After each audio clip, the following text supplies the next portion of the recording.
Hello, everybody, and welcome to Homemade. I'm so excited that you're here today. We are going to make some of my favorite things in the whole world. Dessert, breakfast, fill-in-the-blank gorgeousness. We're going to make these Dole Banana Pecan Pie Bars, and I can't wait to knock them out with you. I am Chef Bonny. I'm going to be your guide today through the land of beautiful banana joy. Joining me today in the chat is Emma. What's up, Emma? Hi. Hi. So Emma's there. If you have any questions, throw them in the chat. She'll throw them back to me, and we can go back and forth and chat about whatever you want to talk about. If you want to tell me how you're like knocking this out and rocking it, I love hearing that. If you have questions about any of the ingredients that we're using or anything like that, I would love to hear that too.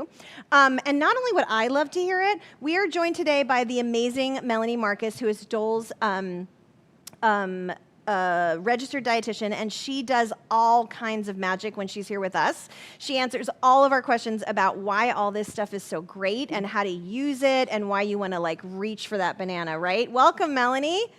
Hi. Thanks for having me today. I'm excited. This is a great recipe. I'm so glad you're here. Thank you so much for being here. We had so much fun making those fabulous snacks a couple weeks ago, so I really love that you're back and we get to do this again, so thank you.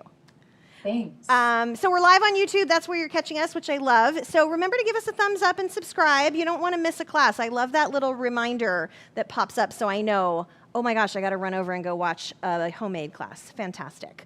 Okay, so today, banana pecan pie bars, which sounds like all my favorite things like mixed together. So I get bananas, I get pecan pie, and I get a bar that like I can eat like this. I can portion out nicely. I can take somewhere to share. I mean, it's magic. This is the flavor of fall, this particular dish, which is funny because like I don't always associate bananas with fall, but if you add in those wonderful fall flavors, it's going to turn into that. So Melanie and I are going to talk about this the whole time we're knocking it out here. Melanie, you made this already, right? Yes, I made it yesterday. And how did it come out? Are you happy? Yes, they're delicious. I snacked on them right away, of course. And then I had another bite this morning. They're really good. Oh, I love it. Tasty, sweet, satisfying. And how did you feel like an hour after you had it? Did you feel like, oh man, I just had a big, rich, heavy thing, or? No, no. Delicious. That like filling is great, but it just tastes like wholesome. Like it's nutritious. It's nutrient dense. And I love some of the swaps that you guys made in there because it's just it's very satisfying, but like you said, like it could be a snack. It could be something you grab in the morning or like have with coffee or tea. They're really, really good. I think they hit the spot, especially for this time of year. Oh, I love it. Yeah, and like I think the bananas and the pecans are really great. You get like a very nostalgic pie feeling from it, right? Because you get the sweetness, but you get those nice crunchy, sweet pecans, but I don't have to roll out a dough. And I really love that I can just throw this together in a pie. Like square pie that's done, that doesn't require I make all that ahead of time. Yeah, it's surprisingly simple. Once you get the crust in, which is easy, it's just 1, 2, 3. 1, 2, 3. Really all right, let's 1, 2, 3 it. Okay, so I'm gonna put this together from start to finish. We're gonna do the whole thing. So let's start out with the crust. And remember, if you have any questions, throw them to Emma, and she'll throw them to me, and we'll get into it. So the crust is great because that's where so much of the yummy like fiber and things that are going to help, sustain this bar like for hours after you eat it, as opposed to just a quick hit. So I've got some rolled oats here. We're going to start with those. I have some whole wheat flour, which I love. So instead of using like white flour, I'm going to get a little more bang for my buck out of some whole wheat flour. And I love that nuttiness that you get with whole wheat flour. I'm going to add a little bit of leavener to this. That helps counter some of the density of these ingredients. So that's some baking soda. In it goes. And then I'm going to add a little salt. Just a 1/4 teaspoon. You don't need much, but when you miss the salt, you end up not really tasting everything. So the salt is a really nice way to just make sure you get all your flavors in there. I'm going to get this nicely combined. And I have to say, oats are one of my go-to things. They're just such a great way to add so much character to something. And in this recipe, this is almost like a granola crust, Definitely.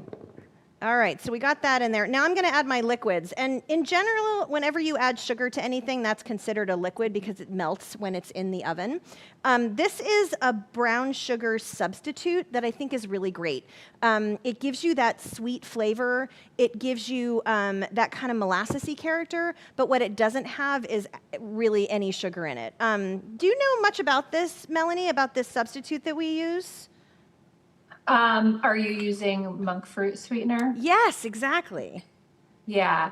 I do experiment with it myself.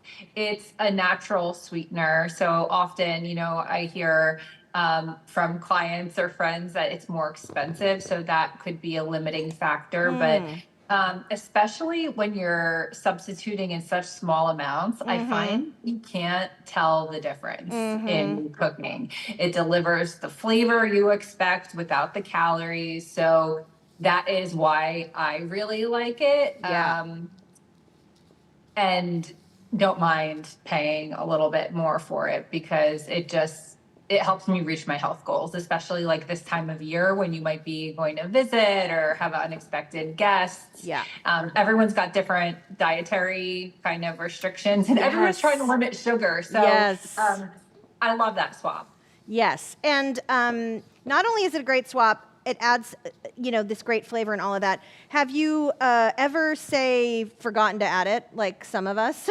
Like put it in there, like had it on the side, and then you're done making your dish, and you're like, wait a second. You're so kind. You're so kind. That's what I did yesterday. I measured it out, and I think that's why mine might look a little fluffy. Oh, yeah, right.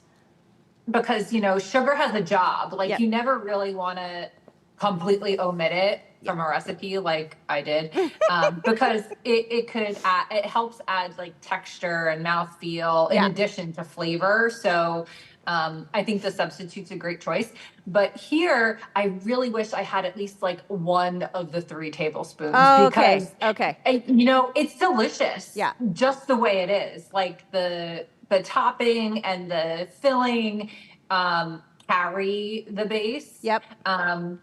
So I'm still eating them. Yes. But I think, even if someone was super conscious and didn't want to use a sugar substitute, they could use a tiny bit of the monk fruit or just maybe 1 tablespoon of brown sugar and still get a really good result. Yeah, good. Excellent. So that's good to know.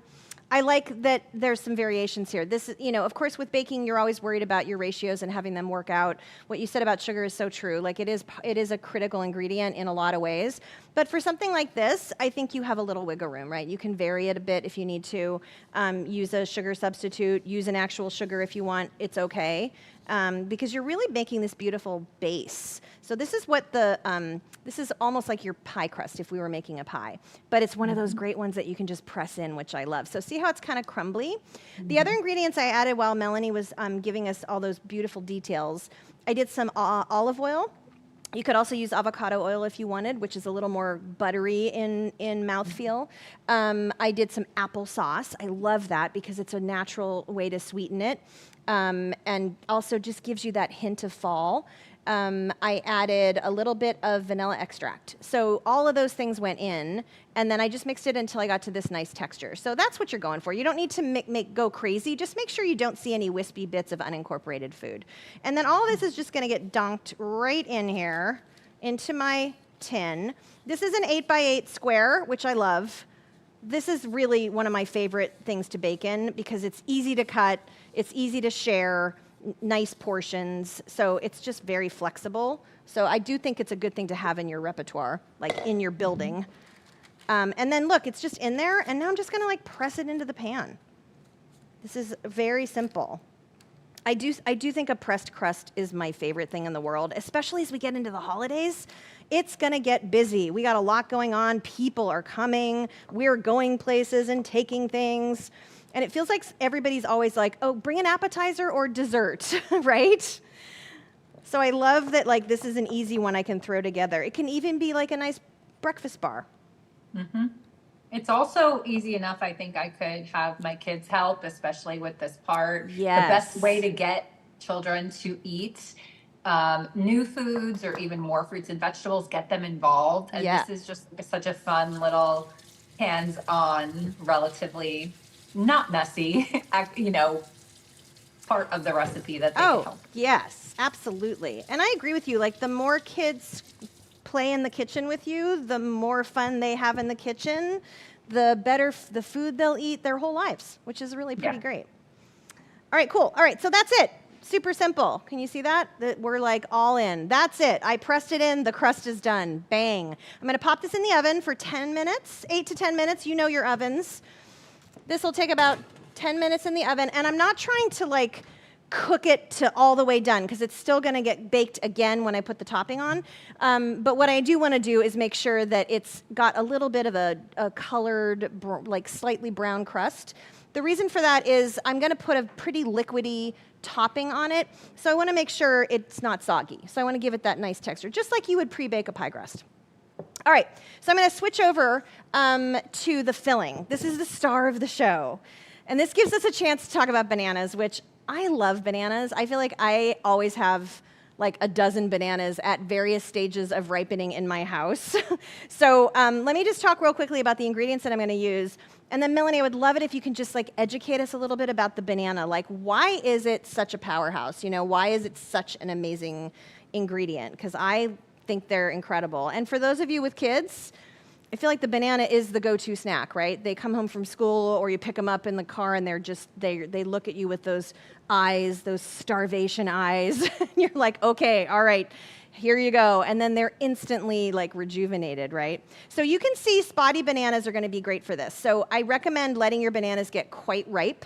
And these can be fresh like these are. They can be ones that you froze. They can be ones that you popped into the fridge for a couple days just to stop them from going much farther. But you want that sweetness to develop in the fruit. So the riper they are, the easier they're gonna be to work with. And remember, you know, bananas have all of this, and Melanie, you correct me because I want you to tell me what it's actually called, but I always associate like bananas with something starchy that converts into sugar. Can you talk about that and tell me a little more about that?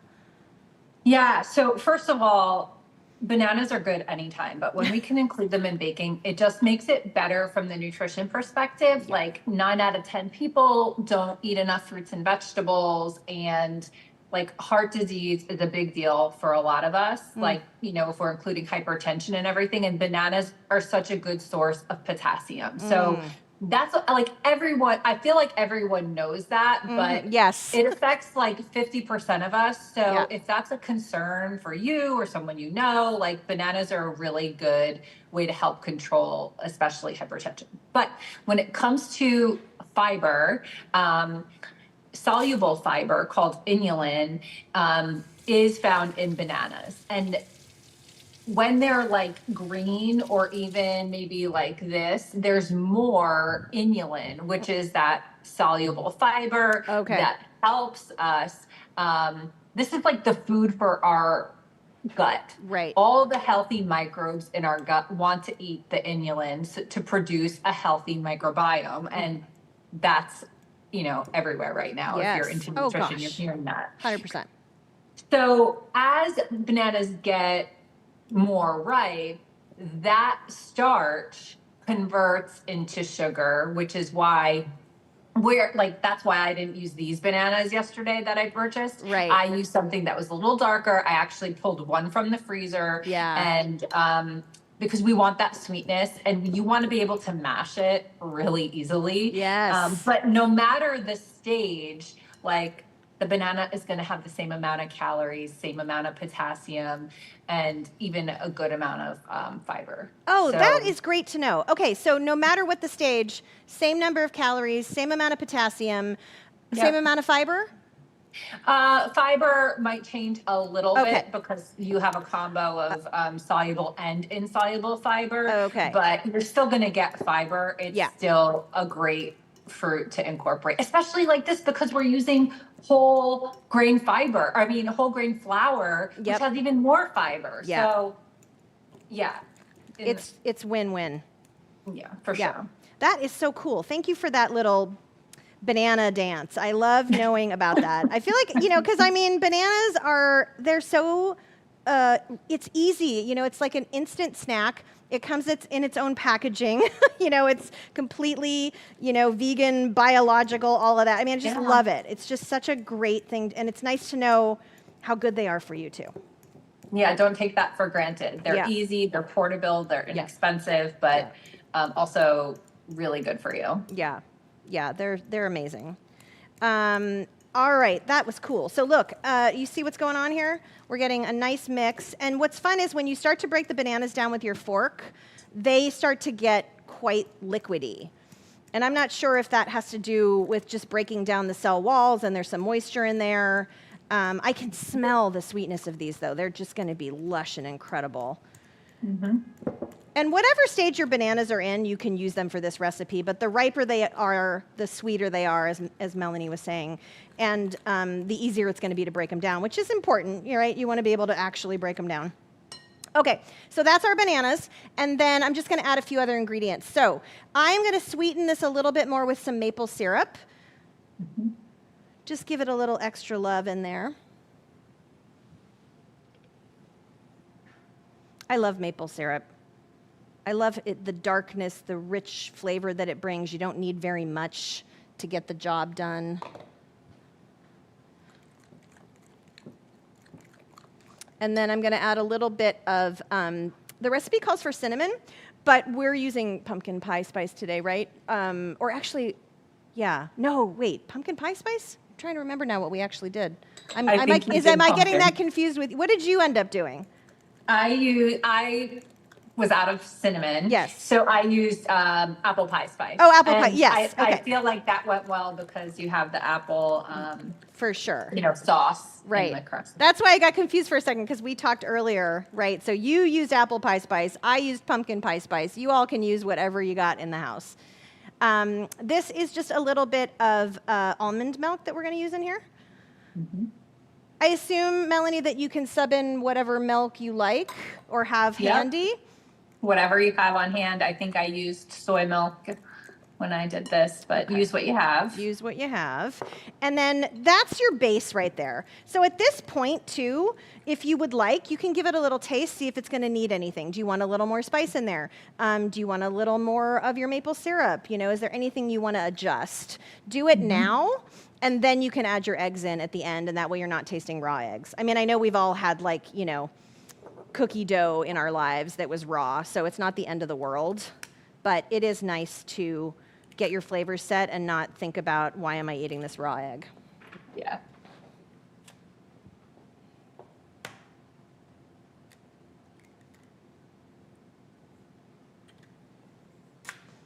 All right. I just like to break up my yolks and get it started, and then I'll transfer it in there.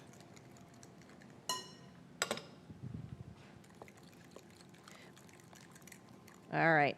So it's going to have a little bit of texture from the bananas. That's A-okay. They're going to break down even more in the oven, so not to worry. Just make sure it's well combined. You don't want any wispy bits of unincorporated egg in there. So see how that's nicely combined? That's what you want to see. And you're not going to overmix this because there's no gluten in here that's going to get developed and make it stiff. So don't worry about that. Just worry about getting it all together.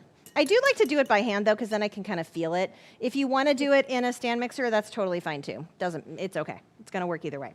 Okay, so that's my base. And then I'm going to set that aside. I'm going to check real quick on our crust, see how the crust is doing. Ooh, it looks so pretty. Oh, perfect. Okay. So if you shoot down on this, Richard, we can see how that's got like now a nice little bit of browning? That's what I want to see. I want to see that little bit of color. And when I touch it, it's soft. It gives a tiny bit, but it's dry. And you want to see that dryness because now I'm going to pour this wet liquid on top, and I don't want to have a soggy crust. So you definitely want to get it to about here. You see that color nicely? Where are we? There we go. Yeah. Okay. All right. I'm going to set this aside for a minute. This does not have to be ice cold. I'm going to use the one I just pulled out of the oven to put this mixture in, so don't worry about it being a problem to have it go into that pan. Just give it like 3 minutes before you do it so that it doesn't cook the eggs as soon as they touch a super hot surface. But by the time I'm done making the pecan topping, it'll be cool enough on top. The handles will probably still be warm, so don't worry about that. You're just trying to make sure that you're not pouring this right onto something that came right out of the oven, because you will start to cook those eggs immediately, right? All right, so let's make a pecan topping. Oh, but before we do, hey, Melanie, we talked about this a little bit earlier. If I wanted to do, and Emma, I don't know if anybody's asking about this, but what about substitutes? Like what, like I know there's a whole range of types of bananas, or are there other things that you might use for this filling? What do you think?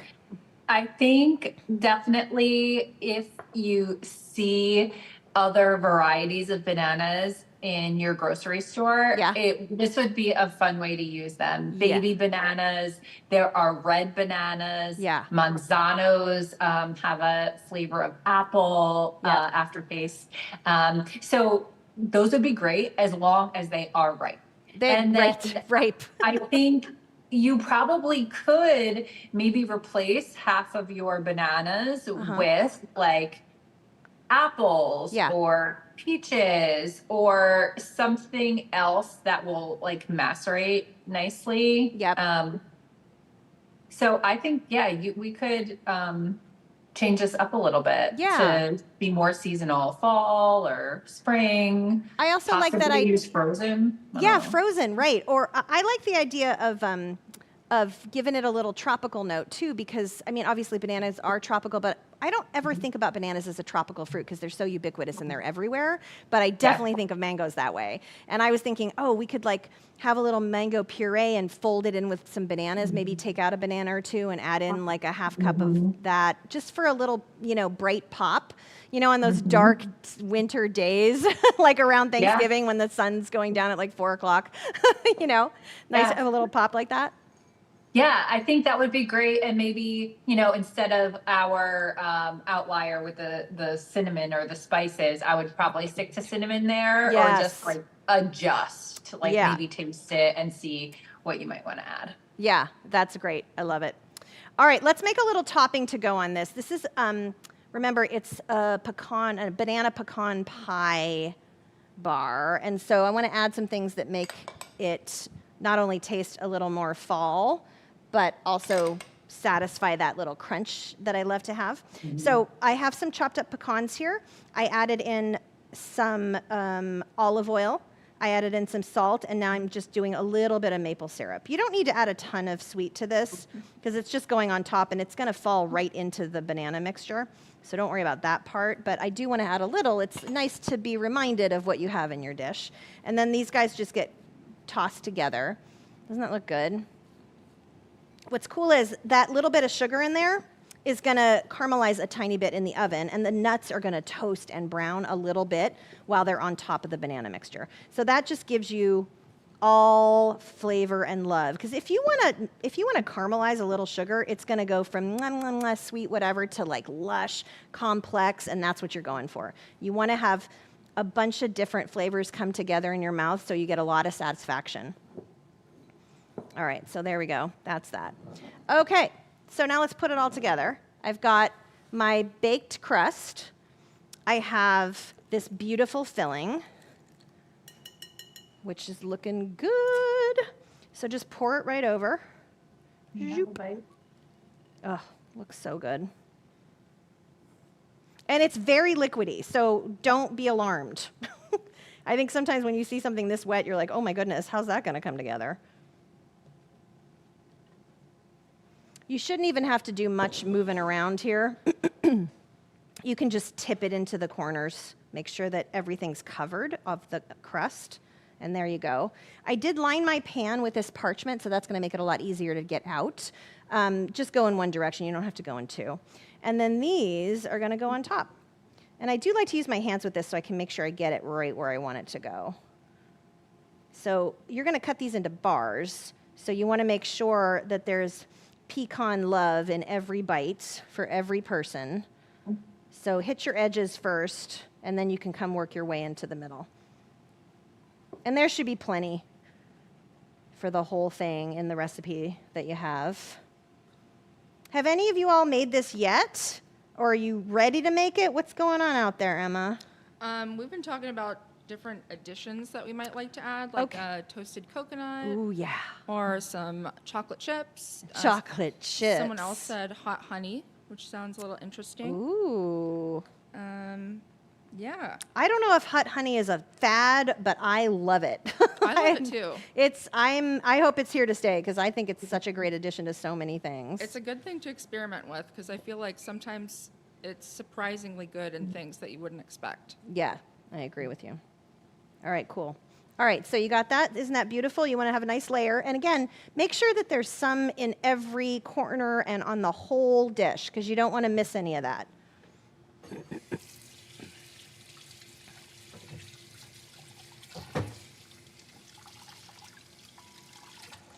And I do like to use my hands. They're your best kitchen tool, right?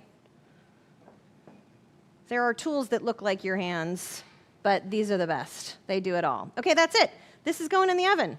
It's like, bam, done. So my oven is preset to 350, same temperature that I cooked the base in, the shell, the crust. So in this goes. And the other nice thing about this is, if you think about what's in that recipe, it's basically, nothing's really going to transform particularly except for the eggs. So that's the other cool thing about this. So you're really just cooking those 2 eggs until they get to a nice, just cooked texture to hold the whole thing together, which I love. So that's kind of a nice part of this too, is like, you know, the ingredients are simple, they're understandable, they're recognizable, there's nothing, you know, unusual going on here. And so we get all this satisfaction from these ingredients, which I think is really fun. Can we just take a couple minutes while that's in the oven, Melanie? I would love to talk about this idea that this better for you upgrade, right? So we have these traditional flavors, we have these traditional dishes that we love to make, but like, you know, if I was making this like a normal pecan pie bar, I'd be using butter, for instance, right? I'd be using white flour. So I'd love to talk about like how we did this so it was a better for you upgrade, because I think that's such a cool distinction. You know, I don't know if you do this for all of, you know, your episodes, but every recipe that we have done with you guys has been like phenomenal. And your team, maybe you, I don't know who is like responsible, like has thought about how to make these healthy swaps to come up with things that really do taste delicious. So this recipe, you know, it does have fat in it, but it uses olive oil twice, right? Or avocado oil. And that's a healthier swap because it's monounsaturated fat. It's liquid at room temperature. This is going to help reduce your LDL, bad cholesterol. So versus if you were using butter, that would increase your LDL, your lousy cholesterol. And that's solid at room temperature. So that's like a great visual. Like butter is delicious. It has its place. A little goes a long way. Oh my gosh. I'm sorry. Can you still see me? I can see you. Okay. So when you make that swap, you're making a really good, like heart healthy option. Yeah. Sugar. So we talked a little bit about the sugar, so maybe we don't need to go into that. Like you could use regular sugar, or we could use a sugar substitute. And right, but like a pecan, anything, a lot of times it's corn syrup. So not only is it like sugar, but it's like a super refined sugar. And we don't need to stabilize with a super refined sugar and invert sugar in this recipe, which I also think is brilliant. Yeah. When we're using, obviously, bananas to incorporate sweetness and then maple syrup, you know, it is a natural sugar, just like honey, but maple and honey both come with other benefits. Micronutrients. So it's still an added sugar. You know, you still want to limit your overall intake of added sugar to 10 teaspoons a day, which is really hard to do.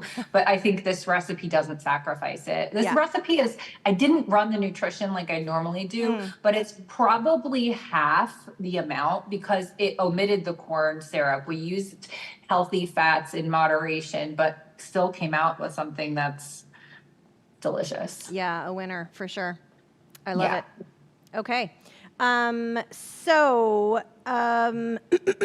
I love you talking about like the density of, because when you talk about the sugar, I start thinking about the calories. And like traditional pecan bars can be 400 or 500 calories for one square.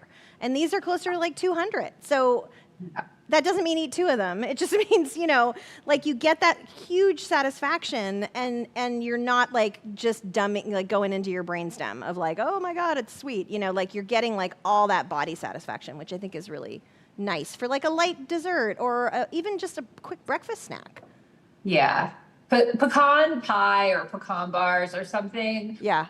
I look forward to. I love them, but I'll like reserve it for Thanksgiving. It's Yeah. like an occasional type of thing that I'll treat myself to. I can't do it every day. I won't feel well. But this is really like an everyday kind of indulgence that I really don't feel bad about because all of the ingredients are wholesome. They're whole food ingredients. They're unrefined. They are not refined. Yeah, it's true. And I think I love what you just said too about you can't do it every day.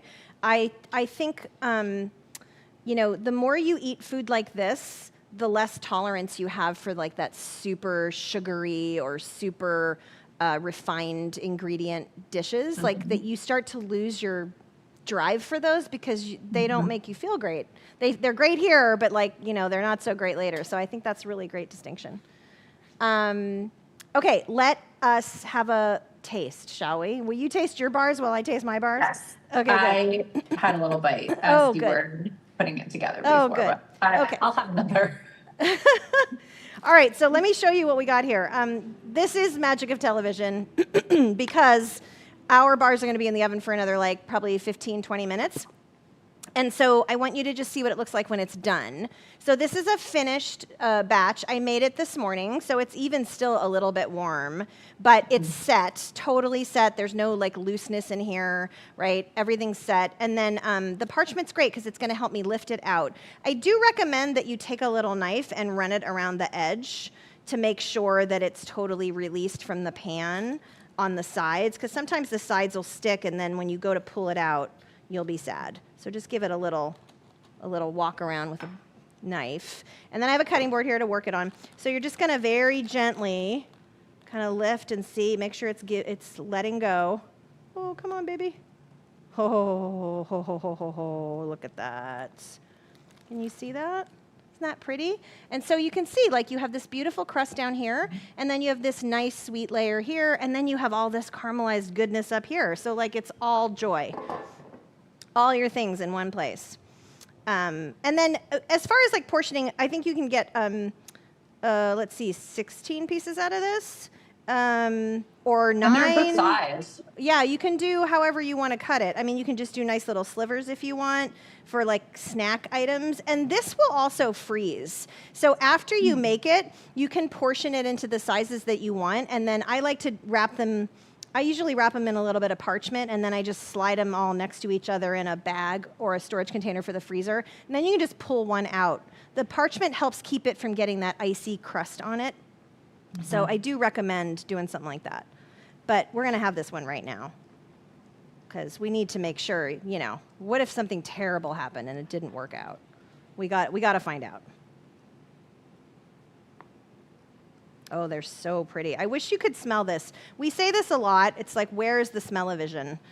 Because it just smells so delightful. So I like to cut it in half and then start working on each section, right? And then, look, can you see? Isn't that so sweet? Look how pretty it is on all sides. It looks great. And you got pecans in every direction. So I do love that. All right. I'm even going to put it on a plate, make it all sassy. If you wanted to, if this was a dessert item, you could do a little drizzle of maple syrup on there if you wanted to. I don't think it needs it, but if you want a little extra contrast on the plate, that's kind of nice. You could also take some toasted pecans and dust them on the plate too. It's always fun to do that. If you're like, yeah, whatever, I'm going to have some ice cream with that, you can do that too. I do think I heard somebody talk about having coconut flakes in it, which I think is a great option. I also think this is really good with like a coconut ice cream. Or you could even do like a coconut whipped cream or something if you wanted to do that. It's like skip the dairy and just go straight to that. So that's my dish, and I'm really happy about it. Isn't that so pretty? I didn't garnish it with anything. I hope you'll forgive me. I'm just going to eat it the way it is. But here we go. You ready? Ho, ho, ho, ho, ho. Look at that. Oh, here we go. It's really good. Oh my God. It is tender. It is nutty. It is just sweet enough to taste like dessert, but it's not heavy. It's light. It's a beautiful banana pecan pie bar. I love it. How's yours? So good. So good. Yeah. Just perfect. Mine really is sweet enough without the sugar, but Yeah. if it had the sugar, I could see it being more of a dessert. This is totally like breakfast worthy. Yeah, breakfast worthy for sure. You could even warm it up a little bit right before you eat it if you wanted, like on a cold morning, to have a little nosh like that. Okay, this is great. So there you have it. Naturally sweet, full of cozy flavor, perfect for sharing. I would take this to anybody's house around Thanksgiving for a nice, like not everybody wants pumpkin pie. This is a really nice alternative to that. Or you could be all sassy and put a cup of pumpkin in there in place of some of the bananas too, and this could be pumpkin pie, banana pecan bar. It could be it all. You could have it all. Also great when you have house guests. I like having little things that people can nibble on when they're hanging out. I like to set up a little station in the morning where people can just grab, get a cup, get a little nosh, especially because you're doing so much cooking around the holidays. It's so nice to have things that are ready to go for people. So you can make these ahead of time. You can freeze them. You can just pull them out the night before, and then people can come upstairs and sit in the kitchen with you and have a cup and a bite, and you're not having to like serve everybody, which this time of year it's starting to get that way, right? Where there's going to be a lot of people moving through your house. So it's extra special to be able to give them something delightful that you made instead of like something that's real heavy and carby. Something that's light and nourishing is going to make them feel good as they wait all day for the beautiful dinner that you're going to make. I love that. Yeah. Well, it's so great to cook with you, Melanie. Thank you so much for joining us today again. I love having you here. And thank you, Emma, for everything. Thank you all for being here. I want you to go forth and cook, make some gorgeous food for your nearest and dearest, and be well and feel great and have a beautiful holiday season. Thanks for being here. Thank you. Thank you. Bye. Bye, everybody.